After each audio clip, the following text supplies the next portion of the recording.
महाकाय सूर्यकोटि समप्रभ निर्विघ्नं कुरु मे देव सर्वकार्येषु सर्वदा।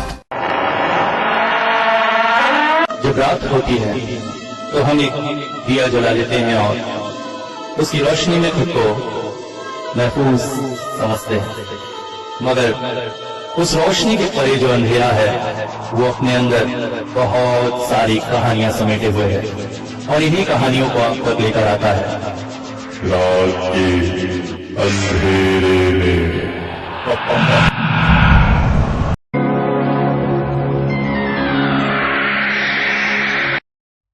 नौकरी मिलने से त्रिशा बेहद खुश थी।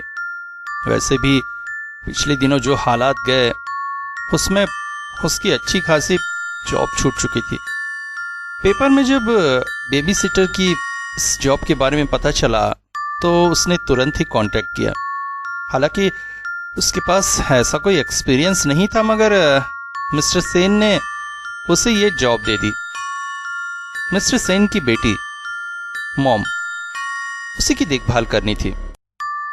बेचारी 5 साल की बच्ची, उसकी मां का देहांत हो गया था। बच्ची भी कोई साधारण बच्ची नहीं थी। वो कहते हैं ना, स्पेशल चाइल्ड, वही थी। हालांकि मॉम बहुत प्यारी बच्ची थी, कोई ज्यादा बदमाशी या उधम नहीं करती थी, बातें मानती थी। हाँ, कभी कभी कुछ अजीबोगरीब बातें अवश्य करती थी, मगर उसमें भी एक बचपना, एक प्यार था। इस वजह से त्रिशा को जॉब बहुत अच्छी लग रही थी और जैसा काम था उसके मुकाबले सैलरी काफी अच्छी थी। शहर से काफी दूर वीरान से इलाके में यह मकान था। आसपास के मकान यहां से काफी दूर दूर थे। इस बड़े से घर में एक समय मॉम की माँ और मिस्टर सेन, बस यही 3 लोग रहते थे। मॉम की माँ के देहांत के बाद मॉम का पालन पोषण मिस्टर सेन के लिए थोड़ा मुश्किल ही हो आया था। ऊपर से उनका बिजनेस के सिलसिले में 3-3, 4-4 दिनों तक उन्हें शहर में रहना पड़ता था। ऐसे हालात में मॉम की देखभाल के लिए त्रिशा का आना उन्हें काफी अच्छा ही लग रहा था। अब वो मॉम की तरफ से काफी निश्चिंत थे। घर के पश्चिमी दीवार में एक बड़ी सी ऑयल पेंटिंग लगी थी जो मॉम की माँ की थी। आज के युग में जब इंसान एनलार्ज फोटोग्राफ खिंचवाने में इंटरेस्ट रखता है, वैसे में ऑयल पेंटिंग पहले दिन जब घर में आई थी तो त्रिशा आश्चर्य से उस फोटो की तरफ देख रही थी। मिस्टर सेन बोल पड़े, ये मॉम की माँ की पेंटिंग है। उसे फोटोग्राफ खिंचवाने में उतनी रुचि नहीं थी, पेंटिंग बनवाना उसे बेहद पसंद था। बड़े शौक से उसने ये पेंटिंग बनवाई थी। अब ये पेंटिंग ही उसकी यादें हैं। पेंटिंग को गौर से देखने पर त्रिशा ने देखा, बहुत ज्यादा सज धज कर पेंटिंग नहीं बनवाई गई थी। एक साधारण सी लाल पाड़ की बंगाली साड़ी, हाथ में शाखा पौला, माथे पे बड़ी सी बिंदी और मांग में बहुत सारा सिंदूर। जैसी आर्थिक स्थिति मिस्टर सेन की थी उस हिसाब से तो गहनों से लदकर कोई भी इस तरह की पेंटिंग बनवाता, मगर मिसेस सेन बहुत साधारण रूप में थी। मगर उस पेंटिंग में जो सबसे ज्यादा ध्यान आकर्षण करता था वो था उनके माथे की बड़ी सी बिंदी और ढेर सारा सिंदूर। लगता है यही उनकी सजावट बढ़ाने का एकमात्र अवयव था। आज के जमाने जब लड़कियां मांग के नाम पे छोटी सी लाइन अपने सिर पर लगाती हैं, वैसे में इतना बड़ा सिंदूर का मांग भरा हुआ टीका आश्चर्यजनक था। लाल रंग में रंगे हुए कपाल के नीचे 2 काजल लिप्त आंखें, ऐसा लगता था जैसे जैसे जीवित हो रही हैं। ज्यादा देर तक उधर देखते रहने से शरीर में अजीब सी झुरझुरी सी महसूस होती है। रात को मॉम को खाना खिलाकर त्रिशा ने सुला दिया। मिस्टर सेन अपने बिजनेस के सिलसिले में फिर से शहर चले गए हैं। लौटेंगे 3 दिन बाद। बड़े से इस घर में इस वक्त त्रिशा और मॉम बस 2 ही प्राणी हैं। मिस्टर सेन की किताबों की रैक से एक किताब निकालकर मॉम के पास ही बिस्तर में अदलेटी हालत में त्रिशा किताब पढ़ते रही। पढ़ते पढ़ते न जाने कब नींद आ गई। इसी हाल में कितनी देर तक सोती रही थी पता नहीं, मगर नींद टूट गई एक आवाज से। किस चीज की आवाज थी? वो एक अजीब सी खसखसाहट की आवाज आ रही है ना। मॉम इस वक्त उसके पास गहरी नींद में सो रही है। त्रिशा ने कुछ देर ध्यान लगाकर सुनने की कोशिश की। आवाज उस कमरे से नहीं आ रही है, आ रही है बाहर वाले बैठक कमरे से। कमरे से निकलकर सिटिंग रूम में आई त्रिशा। लाइट जलाकर इधर उधर देखा, कुछ भी तो नहीं था। कहीं सुनने में भूल तो नहीं हुई? सोचकर मुड़कर कमरे की तरफ जाने ही वाली थी कि अचानक फिर से कानों में पड़ी वही आवाज। चौंक उठी थी। आवाज जिस तरफ से आ रही थी उस तरफ देखने पर कुछ भी नहीं दिख रहा था। सिर्फ छत में जाने की सीढ़ियां थी। उधर सीढ़ी के उधर से ही तो आ रही आवाज। तो क्या कोई बिल्ली घुस आई है घर में? बड़ी दिल में हिम्मत लेकर वो धीरे धीरे उधर बढ़ चली। नहीं, यहां तो कुछ भी नहीं है। मगर तभी और आवाज कान में पड़ी, जैसे टन से कोई चीज गिरी। क्या सीढ़ी के पीछे कुछ है? कुछ देर वहीं खड़ी रहकर वो देखने की कोशिश करने लगी, मगर नहीं, अब कोई भी आवाज न थी। मन में विचार लाकर मुड़कर कमरे की तरफ जाने ही वाली थी कि अचानक नजरों में पड़ा एक दरवाजा। सीढ़ी के ठीक नीचे दीवार में धंसा हुआ एक दरवाजा।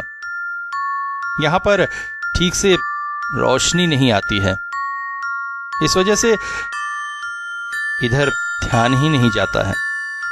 सीटिंग रूम में जल रही लाइट भी यहां तक नहीं पहुंच पाती है, इसलिए यह इलाका काफी अंधेरा सा रहता है।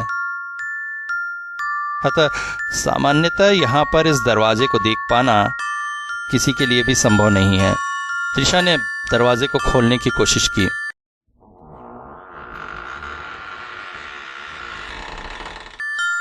मगर वो खुला नहीं, बंद है शायद।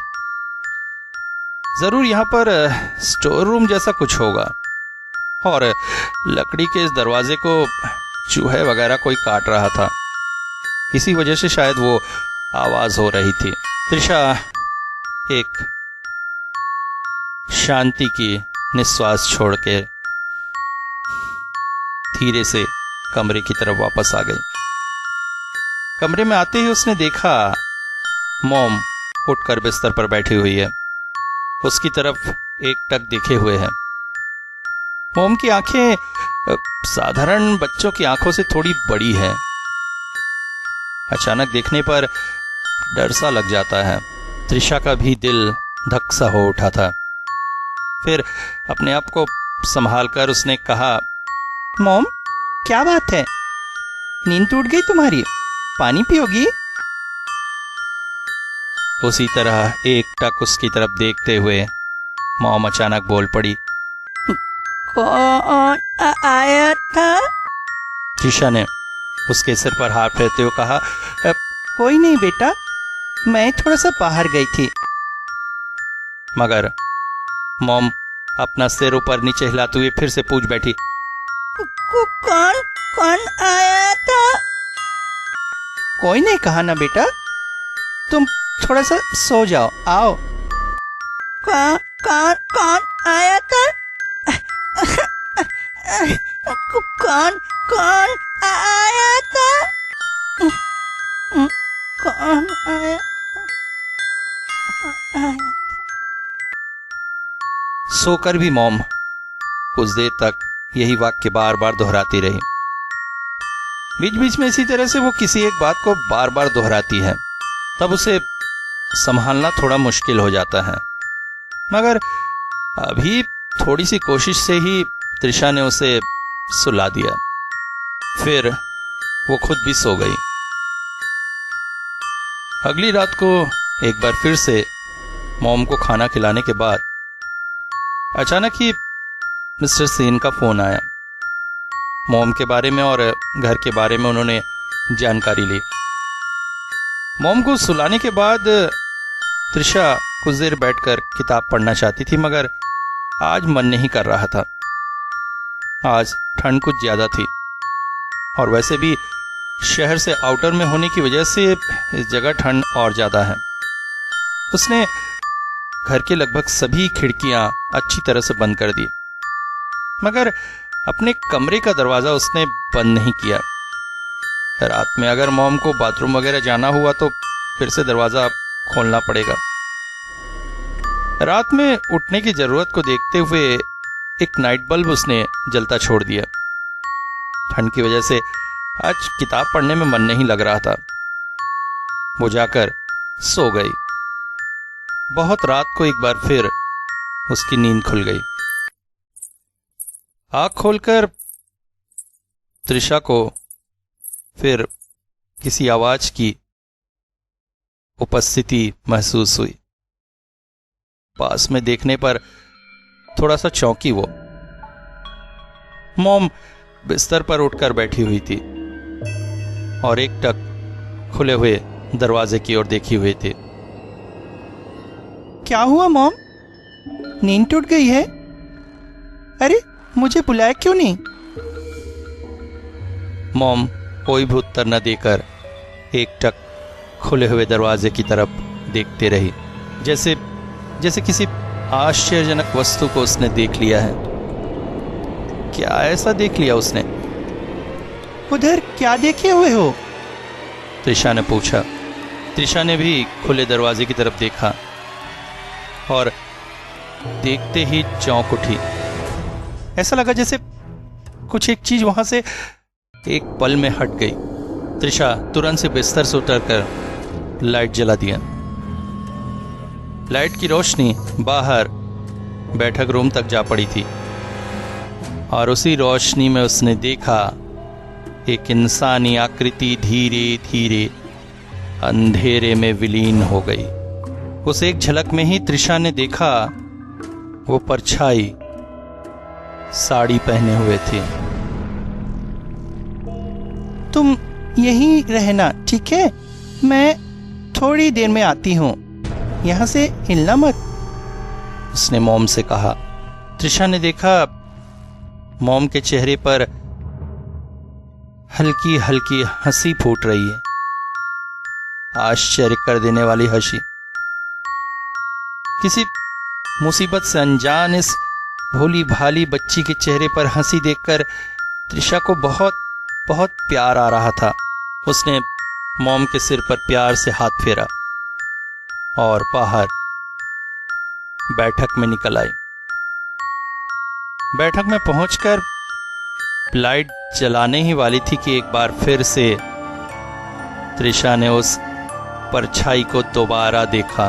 वो त्रिशा की तरफ पीठ किए हुए खड़ी थी। उसने लाल पाड़ की सफेद साड़ी पहनी हुई थी।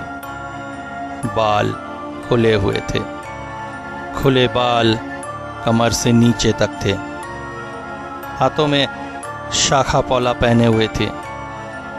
हल्की रोशनी में त्रिशा को यह भी समझ में आ रहा था, त्रिशा के पूरे शरीर में झुरझुरी सी दौड़ गई। मनी मन विचार करके तुरंत ही कमरे की तरफ वो लौटने वाली ही थी कि अचानक बैठक की पश्चिम दीवार की ओर उसकी नजर पड़ गई। मॉम की मां की ऑयल पेंटिंग में उसका प्रतिबिंब नहीं है। फ्रेम पूरी तरह से खाली है। दौड़कर त्रिशा वापस अपने कमरे में गई और तुरंत ही उसने दरवाजा बंद कर दिया। उसका दिल जैसे बिल्लियों उछल रहा था। जो कुछ भी उसने अभी देखा था उस पर उसे सहज विश्वास नहीं हो पा रहा था।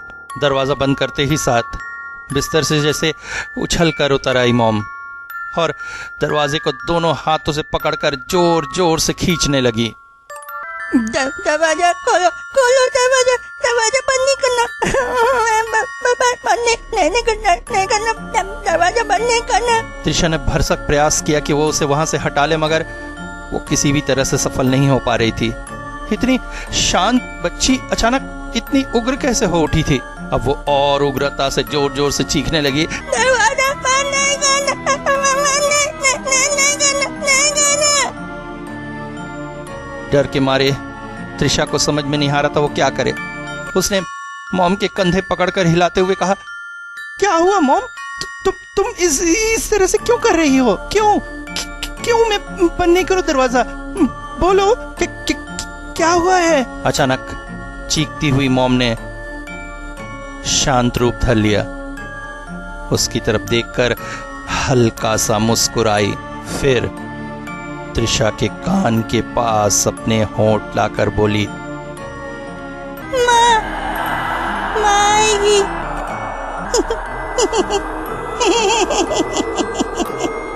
माँ आएगी।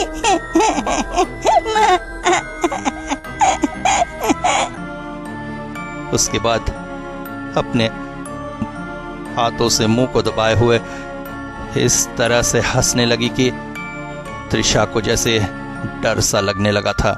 सवेरे नींद से उठकर सबसे पहले त्रिशा ने मिस्टर सेन को फोन किया। कहा कुछ तकलीफ है, वो जल्दी चले आए। हालांकि मिस्टर सेन का अगले दिन आने का प्रोग्राम था, मगर वो उसी दिन लौट आए।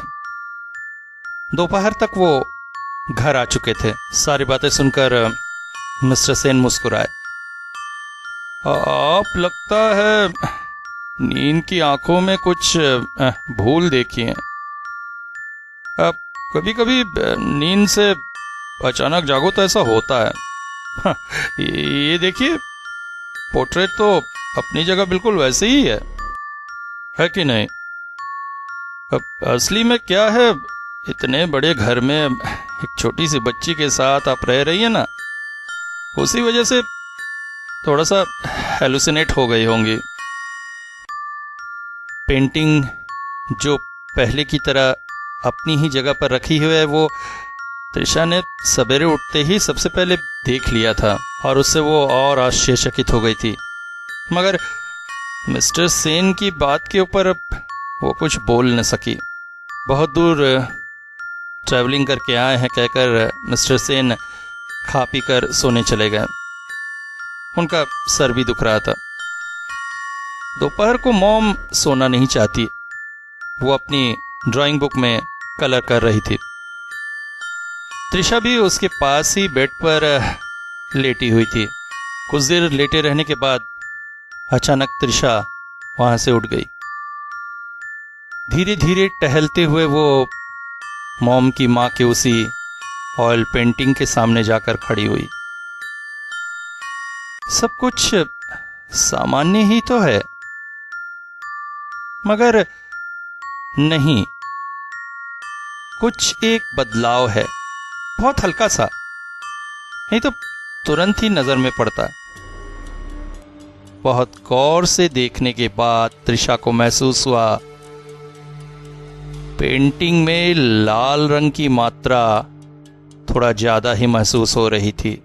सिंदूर जैसे पहले से ज्यादा लाल काड़ा हो गया था। मगर इस पेंटिंग में फिर से ब्रश कौन चलाएगा? उसने कांपते हाथों से पेंटिंग को हाथों से छुआ।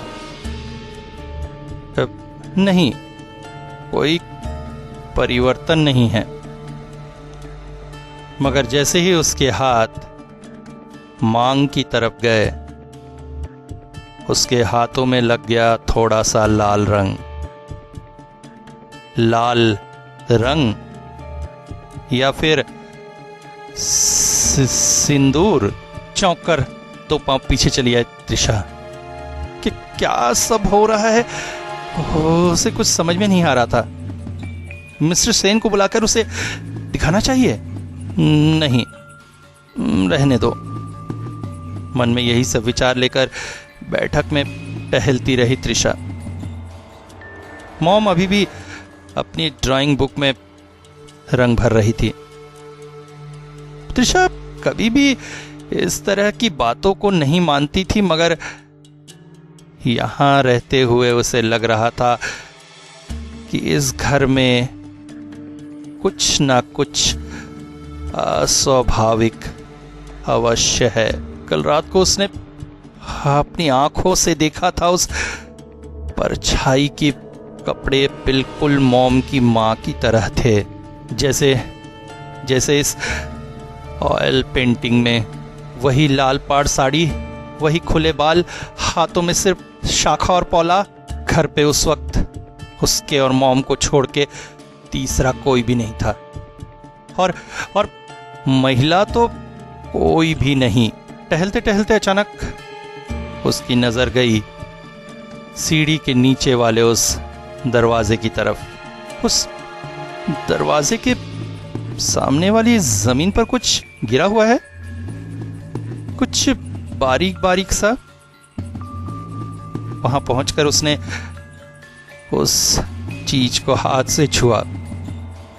उसके हाथों की अंगुलियां लाल हो उठी। अरे, ये तो सिंदूर है। अरे, यहां पर सिंदूर कैसे आया? लकड़ी के उस दरवाजे को उसने एक बार जोर से धक्का दिया। बंद है। अरे, यहां तो ताला लगा हुआ है। मगर कल रात को जब वो इस दरवाजे के पास आई थी तो ताला तो नहीं था। दरवाजा बंद था मगर ताला नहीं था। तो क्या दरवाजा अंदर से बंद था? इस कमरे की चाबी उसके पास नहीं है। मिस्टर सेन के चाबी के गुच्छे वाले एंगल में अवश्य होगी। गुच्छा इस वक्त दीवार पर लगे हैंगर पर टंगा था। वो दौड़ के जाकर उस गुच्छे को ले आई। गुच्छे में बहुत सारी चाबियां हैं। थोड़ी सी कोशिश के बाद एक चाबी उस ताले की निकल आई। उसने ताला खोला। धीरे से त्रिशा ने दरवाजा खोला। अंदर घुप अंधेरा था, इस वजह से उसे कुछ दिखाई नहीं दे रहा था। उसने जेब से मोबाइल निकाली और मोबाइल टॉर्च की रोशनी जला दी। घर बड़ा अजीब सा था। स्टोर रूम तो बिल्कुल नहीं था। चारों ओर के दीवालों और छत पर काला रंग किया हुआ था। जमीन पर पड़ा हुआ था बहुत सारा लाल रंग का कुछ, शायद सिंदूर। उसके साथ साथ कुछ स्लेटी रंग का पदार्थ भी फैला हुआ था। वो निश्चित राख होगी, क्योंकि घर के बीचों बीच कुछ अधजली लकड़ियां पड़ी हुई थी। वहीं जमीन पर एक अजीबोगरीब पेंटागन की आकृति बनी हुई थी। छत से लंबी लंबी लाल रस्सियां लटक रही थी और उन रस्सियों में छोटी छोटी गुड़ियों को गर्दन से बांधकर लटका कर रखा गया था। सारी गुड़ियां काले कपड़े से बनी हुई हैं। कमरे के एक कोने की तरफ सीमेंट का एक बड़ा गहरा सा टब बना हुआ था। उसके अंदर झांककर त्रिशा ने देखा, वहां भी बहुत सारी राख पड़ी हुई थी। क्या भयानक है ये कमरा, क्या भयानक। ये मॉम की मां का कमरा था। अचानक पीछे से आवाज आई। अचानक आई आवाज से घबराकर त्रिशा के मुंह से एक चीख सी निकल आई। पीछे मुड़कर उसने देखा, ठीक दरवाजे पर मिस्टर सेन खड़े हुए हैं।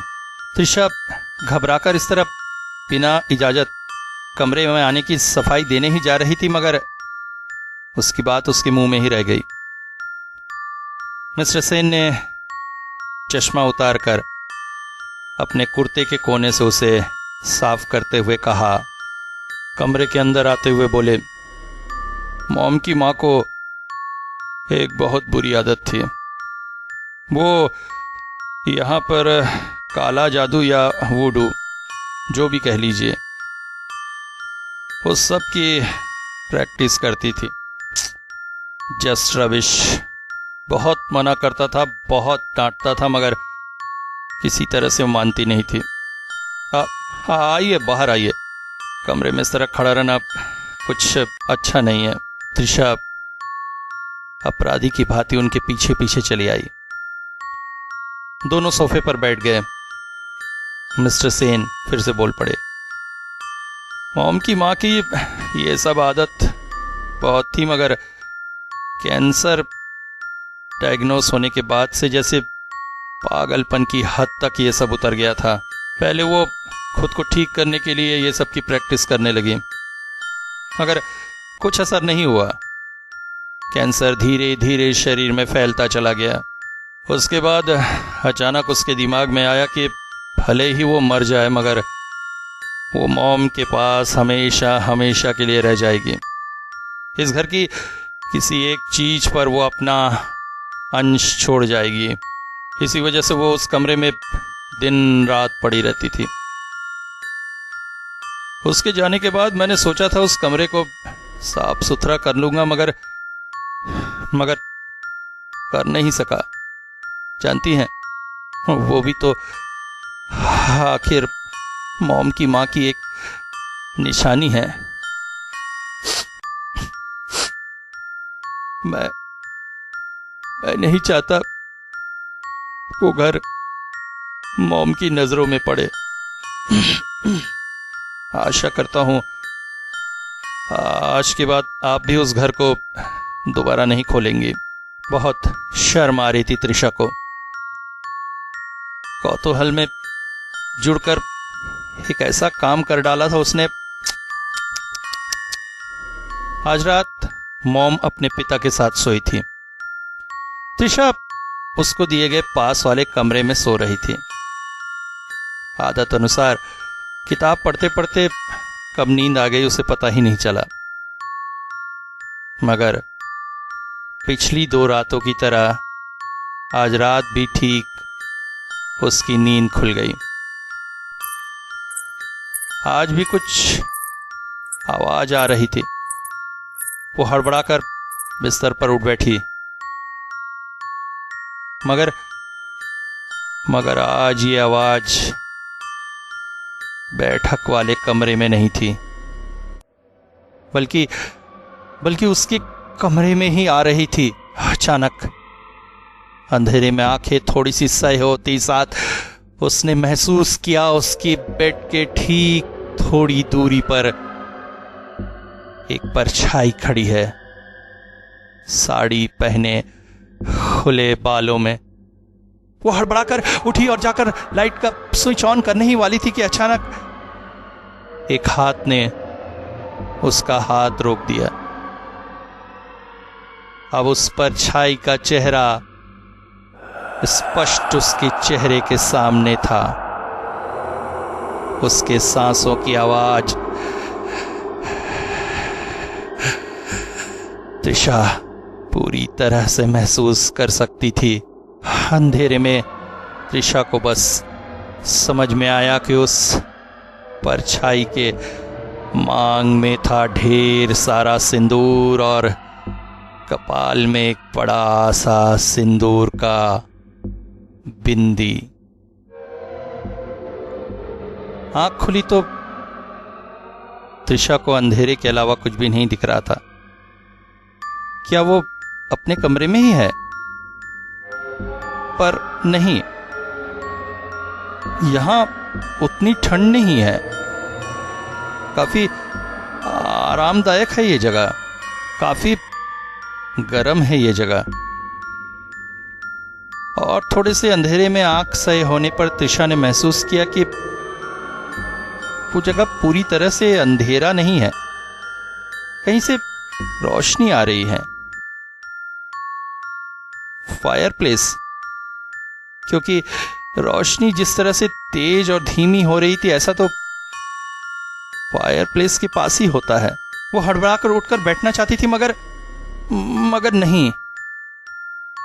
उसे समझ में आया कि उसके हाथ पैर बंधे हुए हैं। इस वजह से किसी तरह से थोड़ा सा सीधा हो सकी वो। चारों ओर नजरें घुमाकर उसे समझ में आया इस वक्त वो अपने कमरे में नहीं बल्कि उसी रहस्यमय कमरे में है, मॉम की मां के तंत्र साधना के कमरे में। और वो इस वक्त है उसी बड़े से टब के अंदर। वो जोर से चीखने की कोशिश की, मगर उसका तो मुंह भी बंधा हुआ है। इसी पे एक हल्की सी आवाज निकली। वही सुनकर अचानक न जाने कहां से मॉम वहां आ गई और उसे देखकर बोली,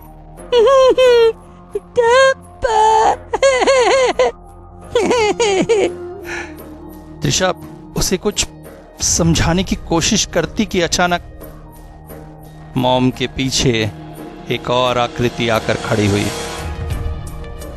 उस आकृति के पहनावे में थी साड़ी, लाल पाड़ की सफेद साड़ी, बाल रूखे खुले हुए, हाथों में शाखा पौला, मांग में ढेर सारा सिंदूर और माथे की तरफ देखते ही त्रिशा जैसे चौंक पड़ी। ये क्या? ये तो कोई महिला नहीं है। तो कौन? मिस्टर सेन? ये क्या? ये कैसा मेकअप किए हुए मिस्टर सेन? ये सब प्रश्न त्रिशा के मन में चल ही रहा था कि अचानक मॉम पीछे मुड़कर बोल पड़ी,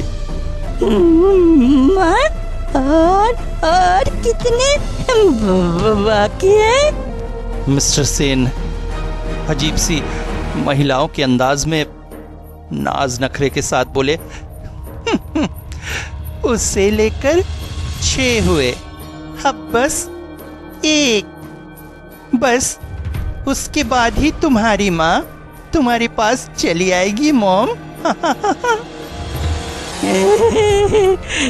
सच में? कितना भयानक था सब कुछ। तो क्या मिस्टर सेन के मानसिक विकृति है किसी तरह की?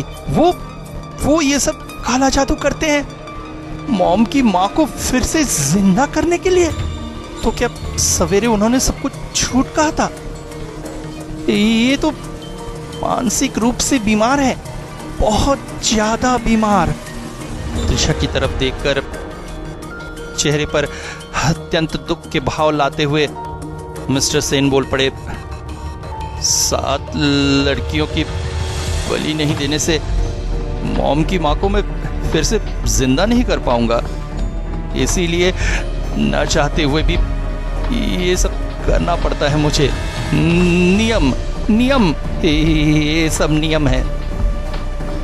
अचानक ही त्रिशा की नजर पड़ी पास ही के दीवार के पास टिका कर रखी गई मॉम की माँ की वही ऑयल पेंटिंग।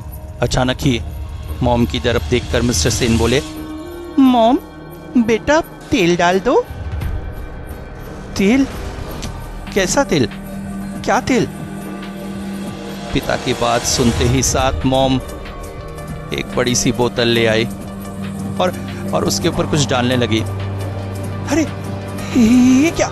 ये तो पेट्रोल है। पिता की बातों को मानकर मॉम भी उसके साथ इस पैशाचिक खेल में जुड़ती जा रही थी। ये सब उसके लिए जैसे एक मजेदार खेल है। त्रिशा जोर जोर से चीखने की कोशिश करते रही,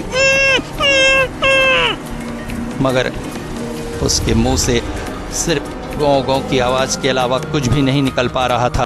अचानक उसने देखा मिस्टर सेन धीरे धीरे उस टब के पास आ रहे हैं और फिर उन्होंने 3-4 माचिस की तीलियां एक साथ जलाकर उसकी तरफ फेंक दी।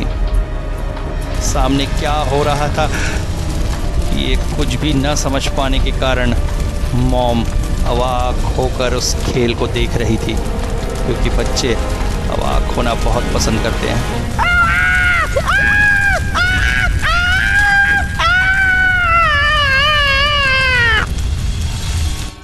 अगली सुबह चाय का प्याला हाथ में लिए हुए मिस्टर सेन सोफा में बैठे थे।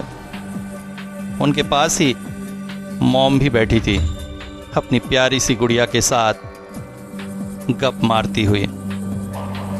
ठीक उसी समय दरवाजे की कॉलिंग बेल बज उठी। मिस्टर सेन ने दरवाजा खोल दिया। 23-24 साल की एक सांवली सी लड़की हाथों में एक पेपर कटिंग लिए सामने खड़ी थी। वो थोड़ा सा संकोच करते हुए बोली, नमस्ते सर, न्यूज़पेपर में बेबी सिटर के लिए ऐड निकला था, यहीं के एड्रेस का। यही क्या मिस्टर अमृत सेन का घर है? मिस्टर सेन मॉम की तरफ मुड़कर देखा। मॉम भी उनकी तरफ ही देख रही थी। दोनों के चेहरे पर एक खास तरह की मुस्कान कुछ ही सेकंड के लिए लहरा गई। उसके बाद उन्होंने अपने चेहरे के भाव सामान्य किए, आंखों के चश्मे को ठीक करते हुए उस लड़की की तरफ देखकर बोले, हाँ हाँ अंदर आइए।